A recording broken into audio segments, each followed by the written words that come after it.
Yes guys, how's it going? Welcome back to a new video. It's Friday, the sun is shining, and Jim Radcliffe is moaning again about Dan Ashworth, gardening leave, and calling Newcastle difficult and awkward. Gonna get into all of that in this video. Welcome back guys. If you aren't subscribed to the channel already, be sure to do so. Hit that big red button. It's free. It costs you guys nothing. It just means you are notified when I upload. It helps push the videos that little bit further. And we're getting really close to 50,000 subscribers as well, which is amazing. So if you haven't hit the button, please do hit the button for the Sun, Newcastle, and, as I say, Jimmy Radcliffe crying again in an interview. But before that, I've got to talk about the Euros a little bit. I know you don't want us to. Boo, don't talk about it. I have to. Where's Anthony Gordon?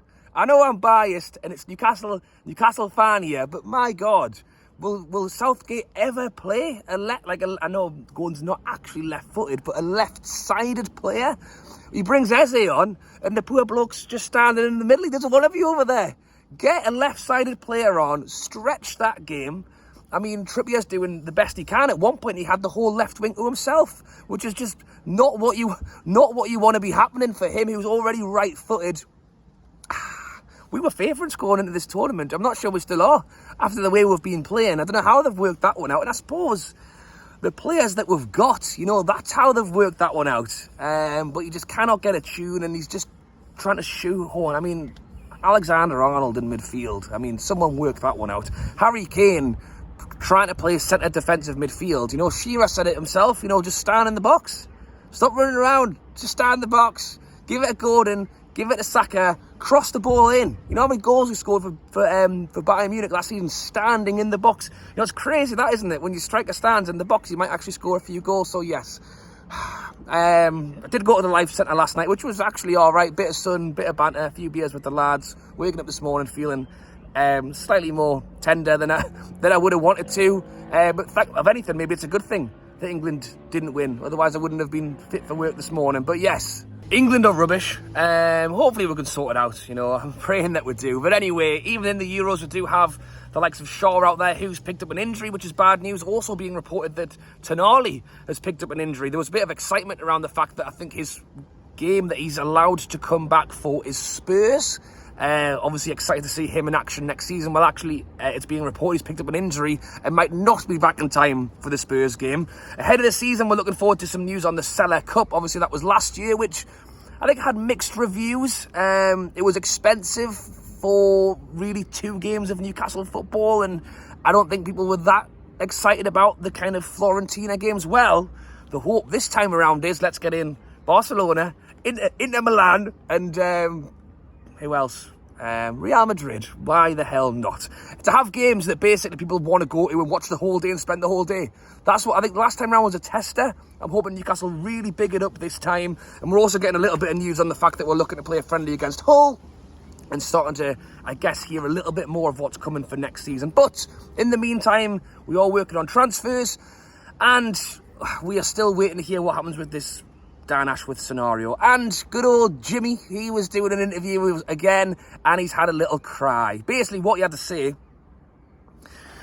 aside from the fact that he believes Newcastle are being difficult and awkward, he went on to basically talk about the fact of how he's in at Manchester United, what he's trying to do there now that he's there, what his next steps are, that he's trying to basically build a team to rebuild Manchester United as a club. And you know what, at the end of the day, he's going in there, he's trying to get the people that he wants, and you know, that's what Newcastle did. Newcastle went in and we got Dan Ashworth in, we brought Eddie Howe in, we moved people around, we let people go, we're trying to make the club better, and he's trying to do it over there. The difference is, when we did it, we actually paid Brighton, I think, 4-5 million for Dan Ashworth.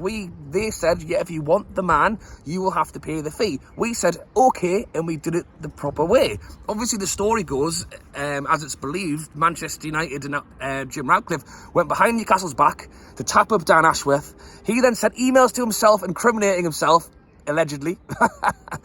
And then we've turned around and gone, if you want him, pay us the money. As I think it was Luke Edwards was saying today about the fact that Jim Radcliffe is calling us difficult and awkward and uneasy to work with, and then offers us 2 or 3 million. Pay up. Give us a real offer in a real situation, and we will look to do business with you. We actually said in the interview that Southampton have been great because they, I can't remember the guy's name, they allowed one of their blokes to leave. This Omar guy from Man City, he's got a 6-month restricted covenant gardening leave. Dan Ashworth has a 1.5 years. Dan Ashworth is going to be in his garden forever unless Jim Radcliffe pays up. And I know it's funny to a lot of people, but at the same time, it's trying to actually do business and get stuff done. And the fact that he's coming out in interviews talking about the fact that Newcastle are not easy to work with, why would we turn around and give in to what this man is saying? He basically spoke about the fact that he was not fully prepared for the garden and leave situation, which blows my mind a little bit, because what does he think is going to happen? And coming in as a new man, as a new owner, there's probably a lot of hurdles that you don't quite foresee, but for him to just think that he can go around and just buy whoever he wants and it'll all be fine, and is actually mind-blowing. The whole reason that you have these contracts in place is so that you don't, because Dan Ashworth's got trade secrets. Dan Ashworth knows all about Newcastle United, and I'll come on to in a moment why I think Newcastle are being careful with what they do and why they are holding on and not just letting them go for easy money.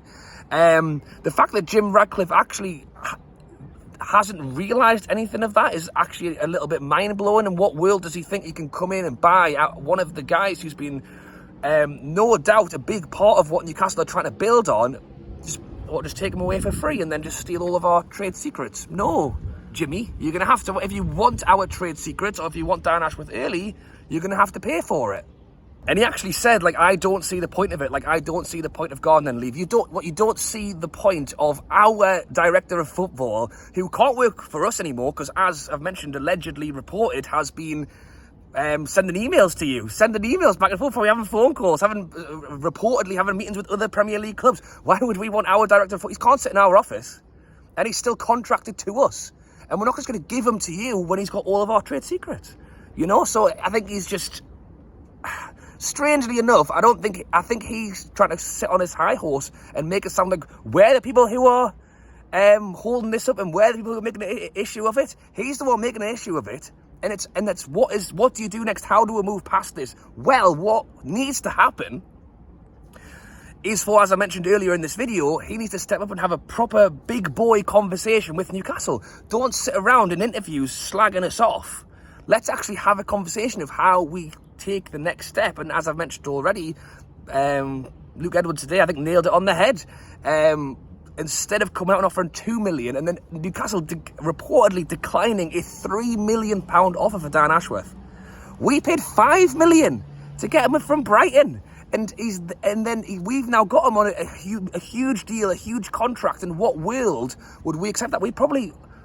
Would that cover his wages alone? We are looking for like a genuine offer. But what I will also say, and this was something that hadn't really occurred to me in a massive amount until more recently, and it's that I think Newcastle are understandably hurt by the whole situation. I think we probably put a lot of trust in Dan Ashworth to bring him in and really spearhead what we are trying to do here. He's gone away and kind of, for me, kind of stabbed us in the back and kind of taken what goodwill we gave him and kind of chucked it in the bin. I mean, I think Jim Radcliffe's probably the only owner in football who wants to work with Dan Ashworth anymore, in my opinion, after what's gone on in this whole situation.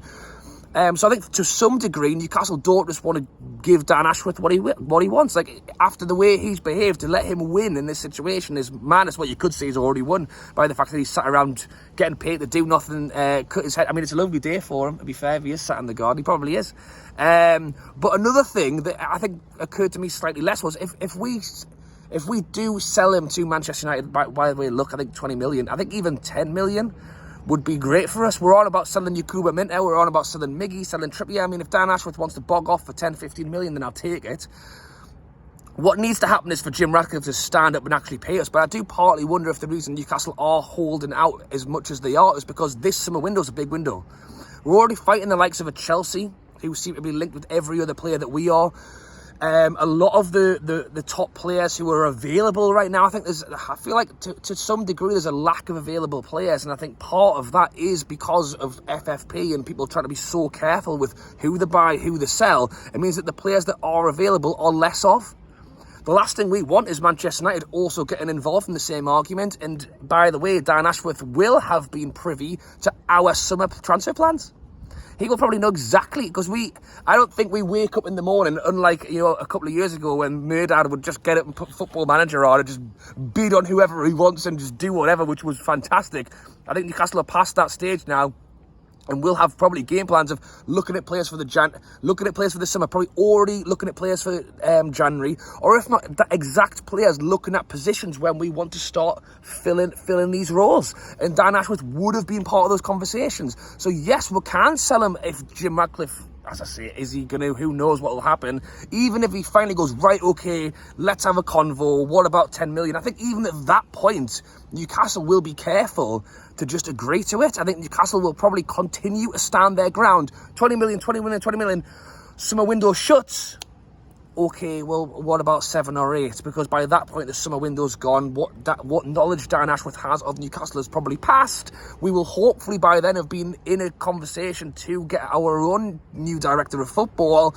And the money's the money. But I think it's more the privileged knowledge that Dan Ashworth has that we don't want getting slipped into Manchester United hands. But, God, yeah. England are rubbish, waking up this morning, slightly hungover. What makes you feel a little bit better? Jim Radcliffe crying again. I would love to be a fly on the wall in Mandy and Murdad's meeting room this morning. What the hell do they think of this? Are they just laughing their heads off like what an absolute blokey? Or are they, thinking, well, how does he think that's going to progress the business between the two places?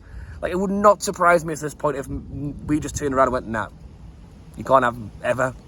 But then that is, I don't know, is it cutting your nose off to spite your face, or is it exactly what it is because someone who behaves that way we shouldn't be doing business with? Let me know your thoughts down below in the comments, as always, on Jim Radcliffe, on Dan Ashworth, on what we do next, and enjoy your weekend. No England, just enjoy the Euros. The tournament itself has been amazing. It's just England that you don't want to watch. Thanks for watching. Catch us later.